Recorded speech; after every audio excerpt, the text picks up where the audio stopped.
Back to the next segment of the show. Good morning, Anambra. Of course, this is the discussion segment, and we have a topic that we'll be exploring today. Yeah, on the discussion segment of the Good Morning Anambra, we have mother tongue or English first, advocating for the multilingual education and identity in commemoration of the 2026 International Mother Language Day. The theme, Youth Voices on Multilingual Education. Of course, we know that every 21st of February, the world marks the International Mother Language Day, actually, proclaimed by UNESCO, and it was later recognized by the United Nations. And the reason for that was to promote linguistic diversity and multilingual education. And we know that globally we have about 7,000 languages that exist, but UNESCO estimates that nearly 40% of learners are not taught in a language they fully understand, which means that so many indigenous languages are at risk of going into extinction. And of course, we are in the Igbo-speaking part of Nigeria, the southeast region. This issue is quite deeply cultural, and that's the reason why we are talking about it, because a lot of Igbo men and women, they want to communicate, to talk to their children in another language, that is English language. But we are here today to talk about how we can promote our language, which is our identity, to make sure that it does not go into extinction. All right here with us to have this discussion this morning, we have Professor Chinyere Okona, who is currently the Deputy Vice Chancellor, Paul University, Oka. That's not all. She's also the first professor in mass communication in Nigeria. First female, thank you. The first female professor in mass communication in Nigeria and Sub-Saharan West Africa. For 12 years. She became a professor in 2001. And then she was also Dean Faculty of Social Sciences in Anambra University from 2016 to 2019. She was also two-term head of Department of Mass Communication 1998 to 2006. She was also director of Media House, a media house. Just look at as I'm having goosebumps. That's what I'm saying. Then sometime on the 27th, then sometime, allow me please, I'm not done. Sometime on the 27th of January 2022, she was confirmed by the Senate of Paul University, Oka, as the Deputy Vice Chancellor of Paul University.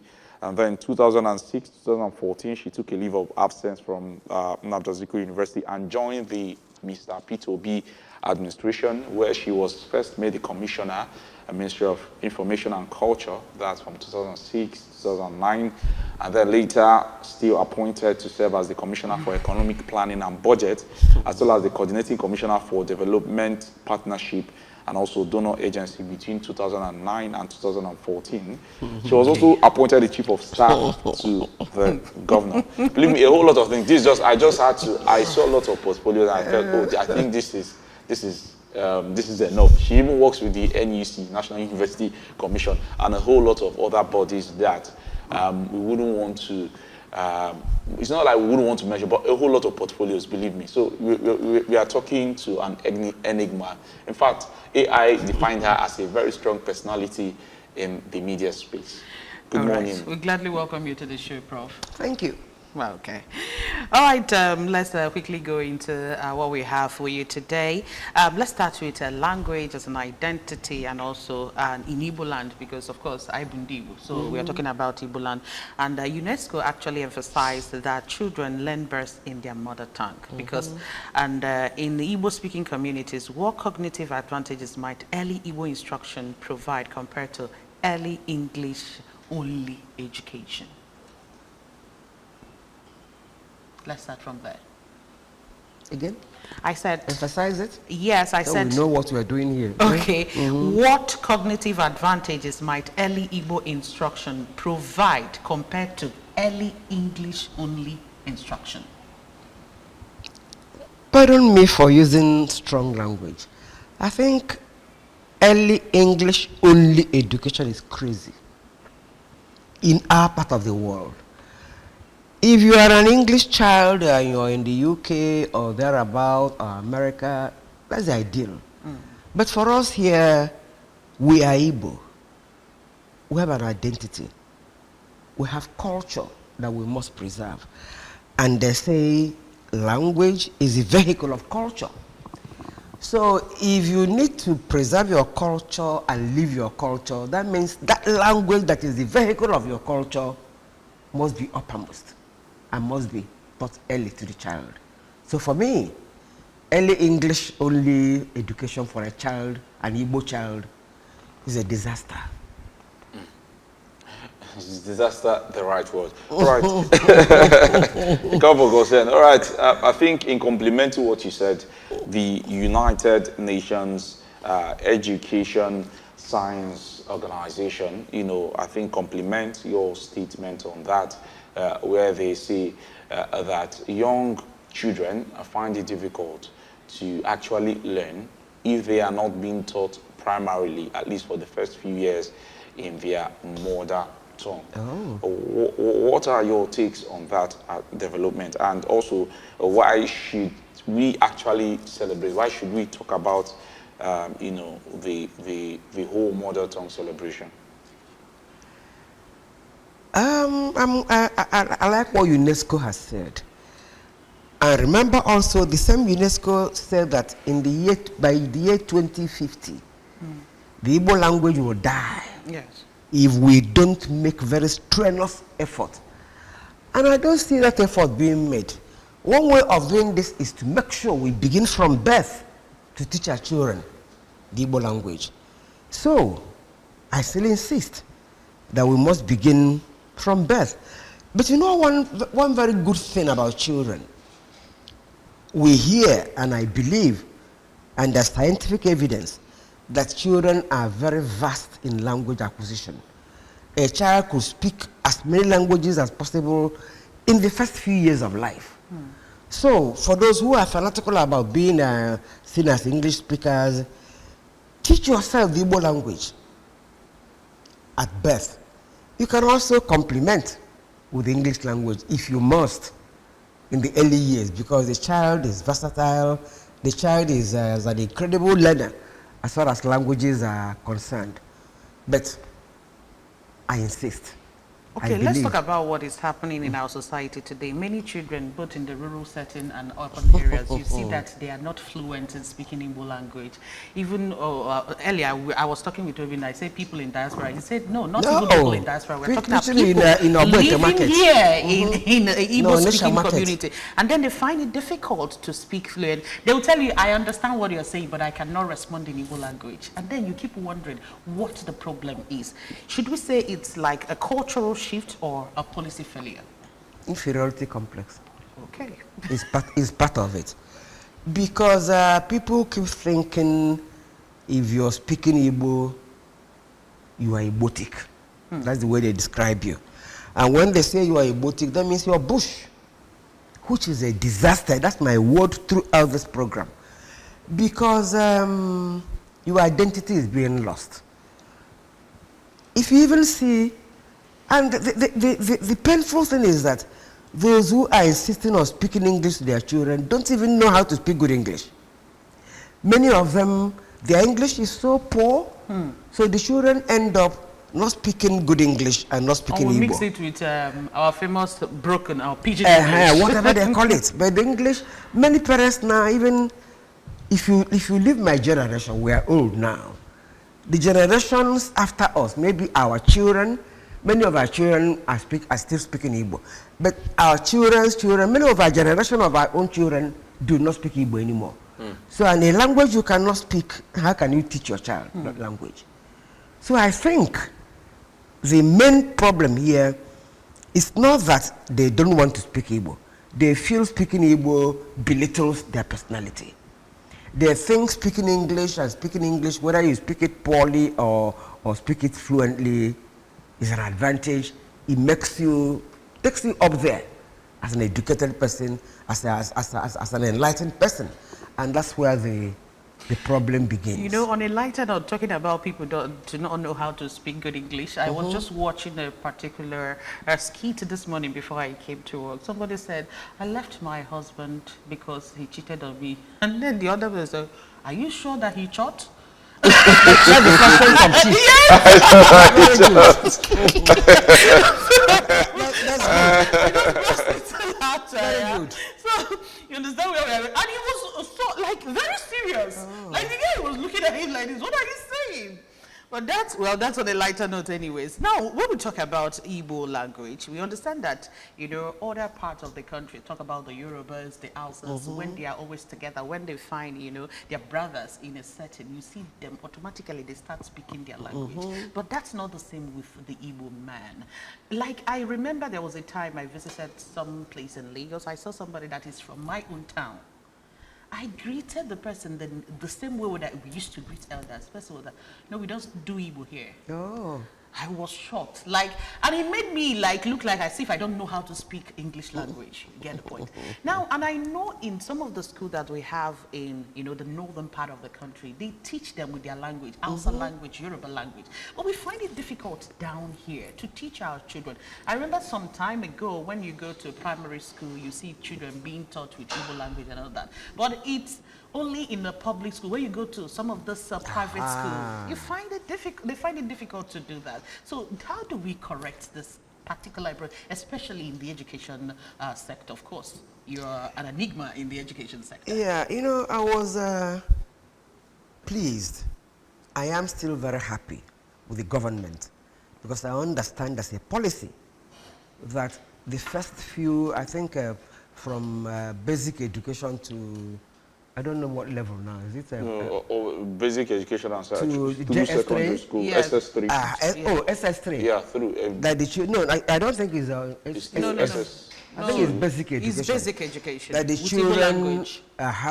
Okay, Yeah. mandated to speak. Okay, Yes. I thought you were Yes. talking about free No, education. no. basically. there's a policy that the early years should be taught in the mother tongue. Tongue, yes. I was impressed to hear that. That's a good beginning.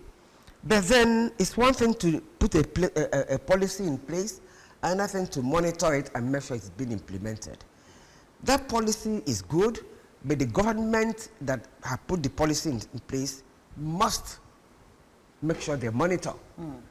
Maybe the government-owned schools are, I don't know, I don't even think that they're doing this very well. But then the private schools are a disaster again.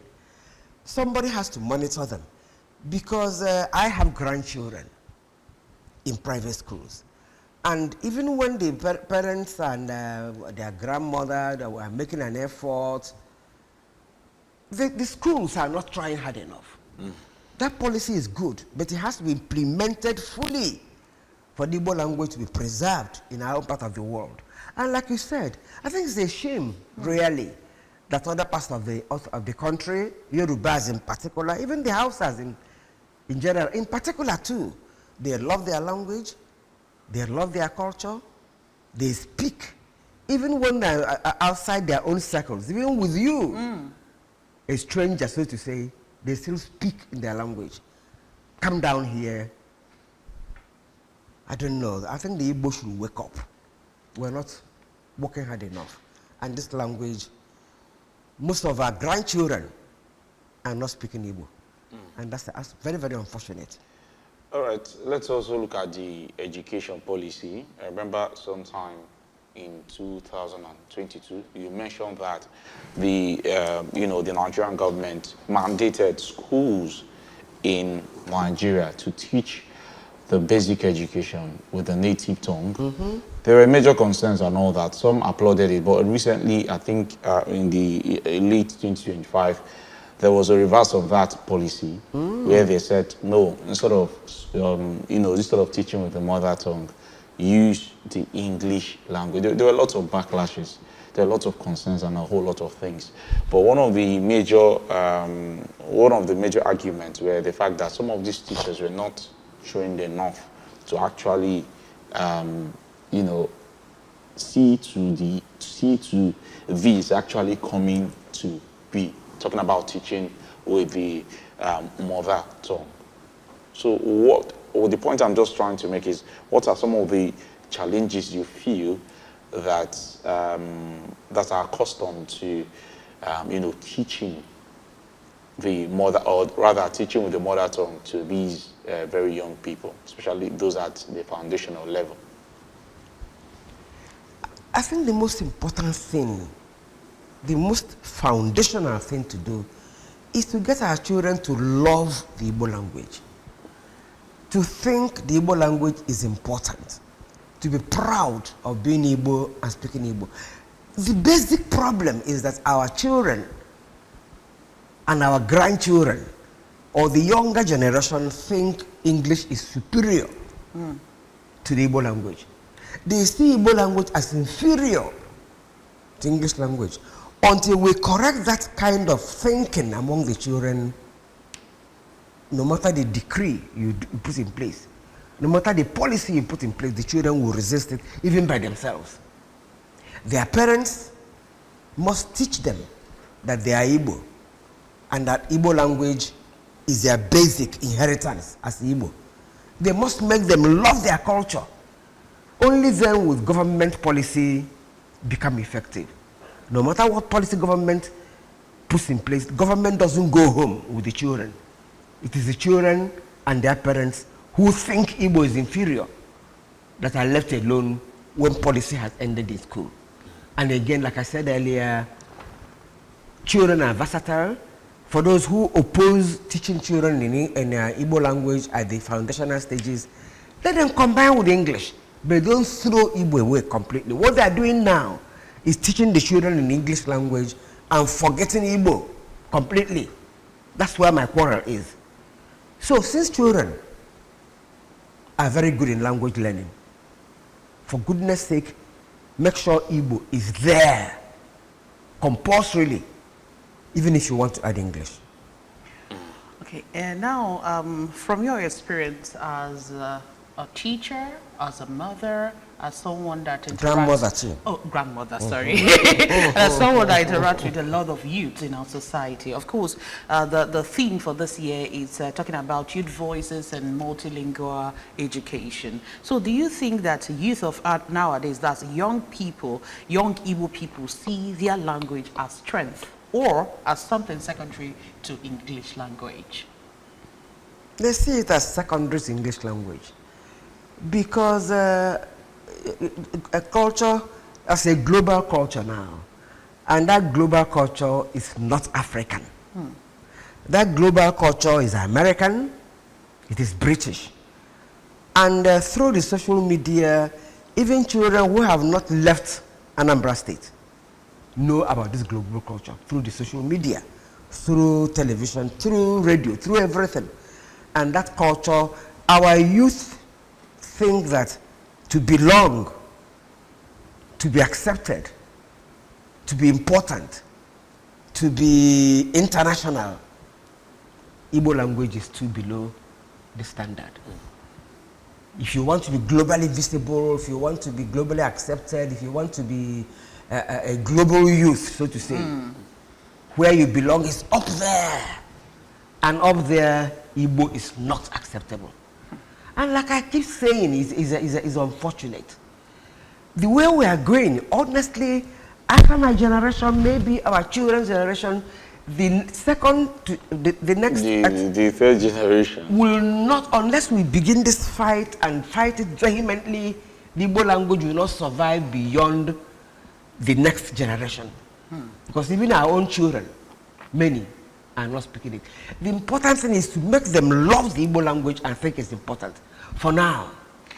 But you know another thing, there's something I find, should I use the word fascinating or amusing, that some of our parents, they do not even know how to speak Igbo language. That's the point. And the thing is that you cannot give what you don't have. That's the point. And then how do we also balance it in a family where the father is from a different tribe and the mother is from a different tribe? You know, in that family, they will just resort to speaking English language. Yes. But we're making this appeal now, or we're giving this warning now. Interracial marriage is good. My point of emphasis is that children are geniuses in English, in language acquisition. Yeah. If your father is Igbo and your mother is Efik, teach both of them. The children will excel in both. But don't think because, why won't they speak both? That's my question. And they can speak both of them. In school, yes. You can then begin to, if you begin at home, I think the home scene is where we must take this battle to. Not just preaching to the children, their parents must be. Because I teach in a university. These young children come in there 16, 17, 18, and they're Igbo children. One thing they are doing now, many of the parents who are in Lagos or Abuja, they're sending their children home to study in the university. And you come in there, they can't speak Igbo. I was born in Lagos, so what? So that's an excuse. And their parents, both parents are Igbo. That's the painful thing. And nobody ever spoke Igbo to them. The battle should be with the generation who are parents now. 20s, maybe late 20s, 30s, 40s. That's why the battle should begin. They are the parents of young children now. Let them please love the Igbo language. It is not inferior. And even the Igbo people are so powerful in all we do. Look at Nigeria. Which tribe in Nigeria surpasses us in excellence, in diligence, in achievements, in being achievers? So why do we think we will excel in doing business, and then when it comes to our language, we can't speak it, and our language dies? Sometimes I want to give up, but please let's keep preaching this. Don't give up. It's not too late. 2050.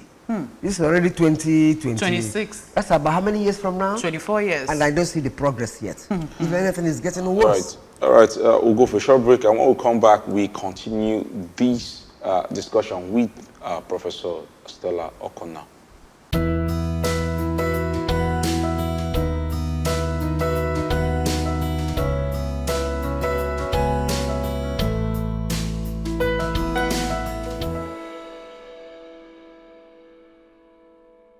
All right, you're welcome back to the show. Remember, we are here talking about mother tongue language, the importance of, teaching our children, especially the younger ones, on how to speak their native language, because our language, which is Igbo language, is at the verge of going into extinction if care is not taken, as predicted by UNESCO. And of course, that's the more reason why we are here to, pass on the message so that people will understand how important this is for us. And we still have in the studio Professor Stella Okonna with us, and she has been here protesting the point, and she's also been, talking to us about how parents should wake up from their slumber and see what they can do to help our children, especially the people that are even living in Igbo land that will come out and tell you, I'm understanding what you're saying, but I cannot speak it in Igbo language. Nekedu, I am fine. I mean, that's so disheartening to hear. But then we keep talking and we keep trying and see how our children will come back in the right direction. Then, still talking about using Igbo language or indigenous languages to, teach our children, especially when they are younger. Some parents argue that English first education prepares children for global competitiveness and all that. So, is there any evidence that starting with English guarantees better economic outcomes? Please, English prepares you. Are the Chinese not globally visible? Are the Chinese not conquering the world? I need somebody to convince me that in Chinese schools they begin with English. Or they begin with any other. Maybe because English, we were colonized by the English people. So we're saying English here. Other countries who were also colonies, are they not speaking their languages? I don't believe that if a child masters or becomes expert in the English and the Igbo language, that she won't be global when she grows up. Like I keep saying here, I've said it several times, the problem is to win us, to cure us of the inferiority complex we feel. We still feel Igbo is inferior. We still see English language as superior. And until that superiority complex is removed from the Igbo mentality, there's nothing we can do. And that will begin with parents. Children, yes. And I don't believe, please, can you confirm that the policy of teaching children No, it was actually. I think it's still there. Yeah, there still seems to there. be It that. is still there. It's still there, but we are talking about the implementation Monitoring, and it monitoring. is still there. Yes. And I will call on because yesterday, no, 2 days ago, there was this beautiful program by the Igbo Women Assembly. And in collaboration with Ohaneze and and Sisa, they held in Unizik. And that's one of the most important recent things I've seen about fighting for the Igbo language to survive. And the boss of the ASUBEB was there, live, and she confirmed that this policy is in place. And what I said there, again, I warned about private schools. Private schools are under the tutelage of the government.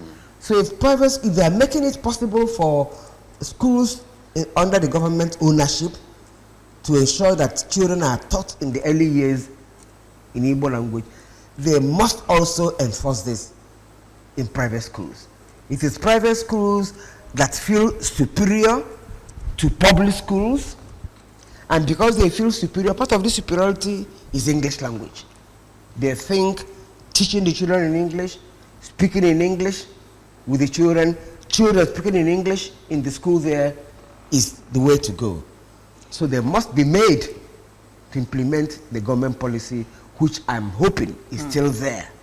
All right. Let's Disability, if you speak Igbo, even if you do well in your field of life, whether you are speaking Chinese or whatever, people will see you and believe in you. All right, let's come to that discussion. I think the federal government does not actually agree with us.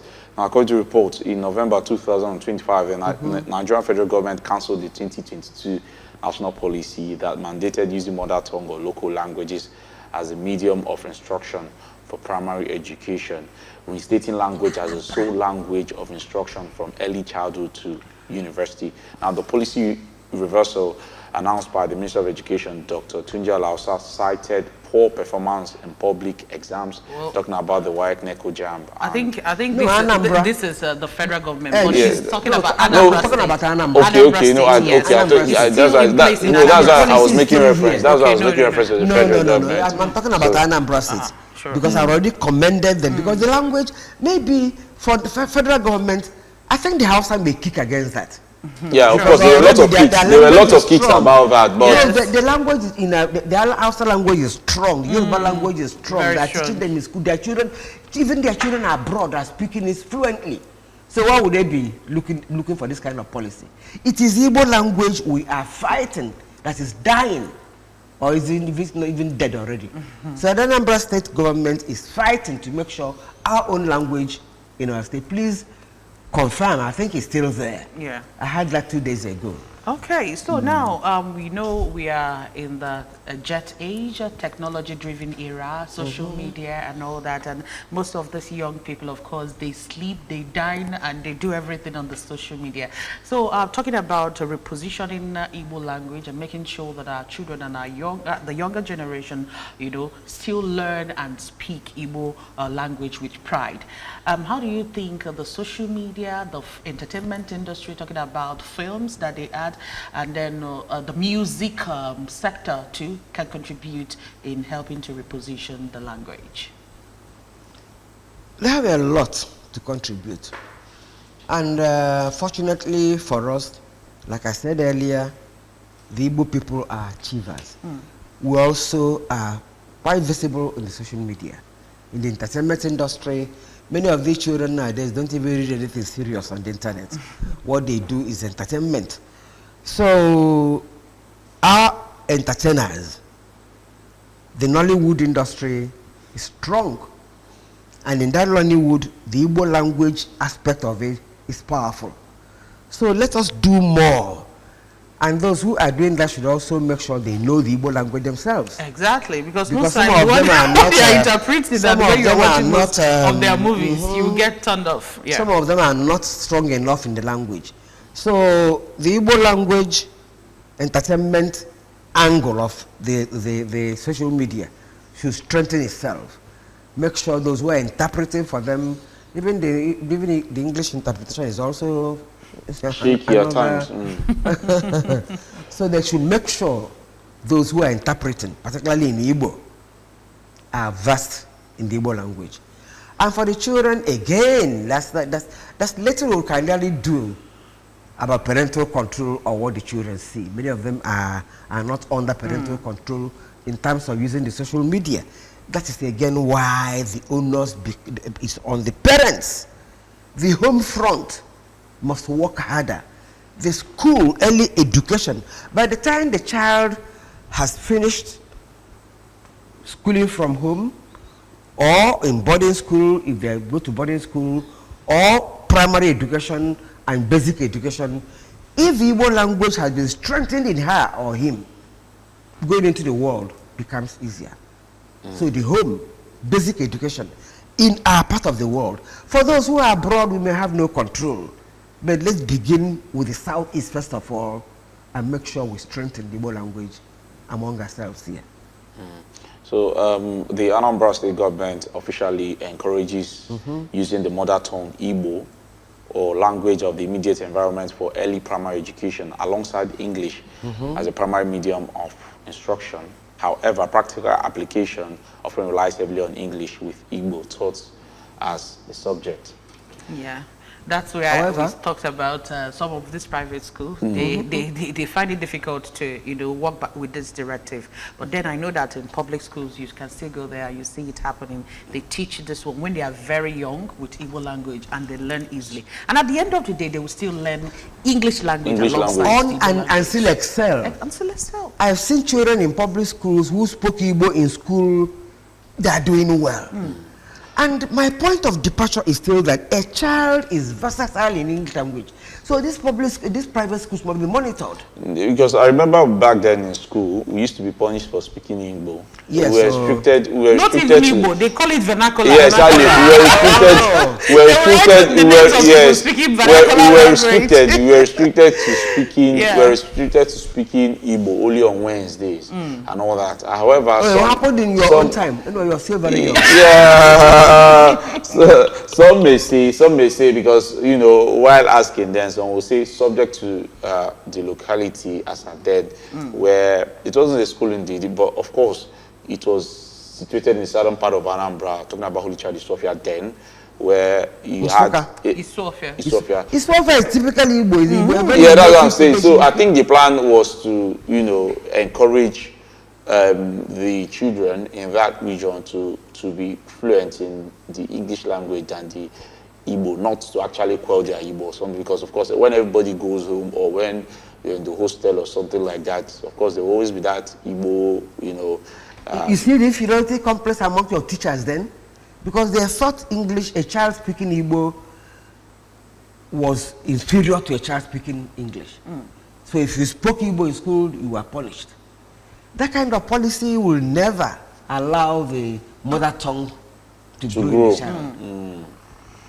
Okay, now we've talked about parents because it starts with them. But then in our communities, we have the traditional rulers, we have the churches.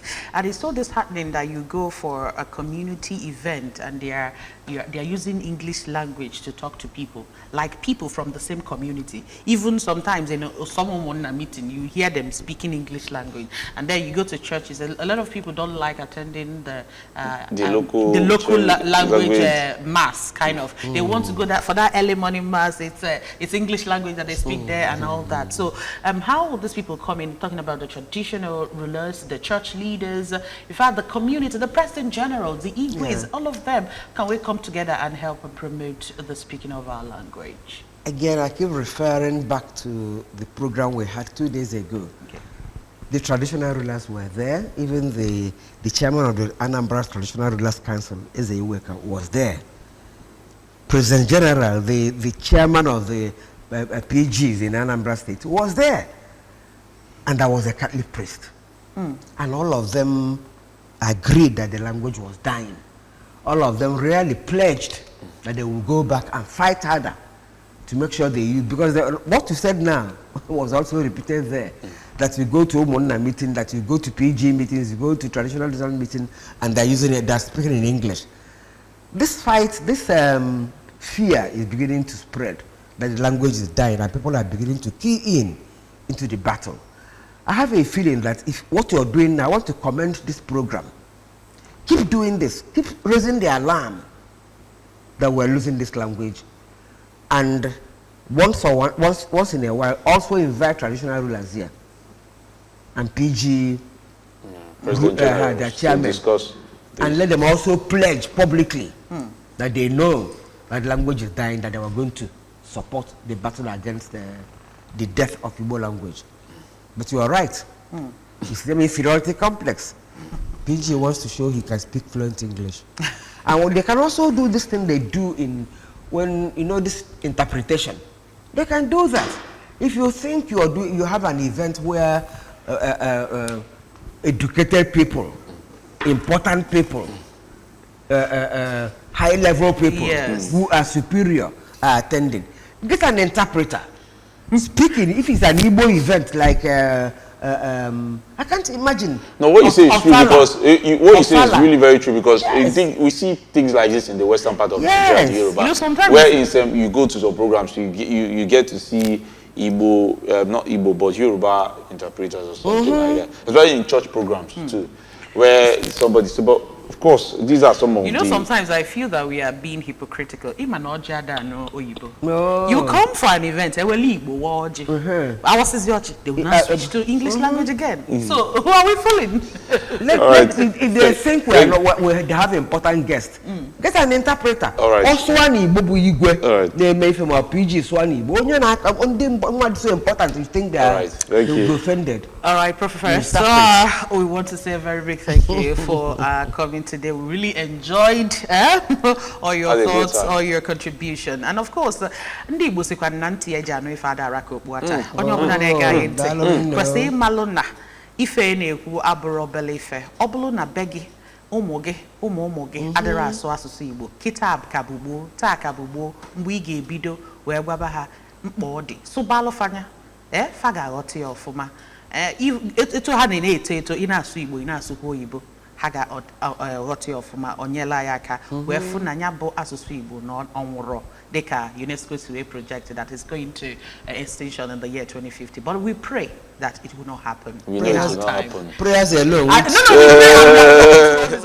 why we have this program ongoing. Now, Anambra Broadcasting for this program. Thank you so much, Prof, for being well here done. today. Well done. Thank you for coming around. And I would have loved to ask why it is called mother tongue instead of father tongue. So these are some of the things. But all right, thank you. All right, thank you very much for coming. I'm not as strong as that as Chidinma spoke the Igbo, the Konki Igbo and all that, man. Cordino. Thank you for joining us on today's edition of the Good Morning Anambra.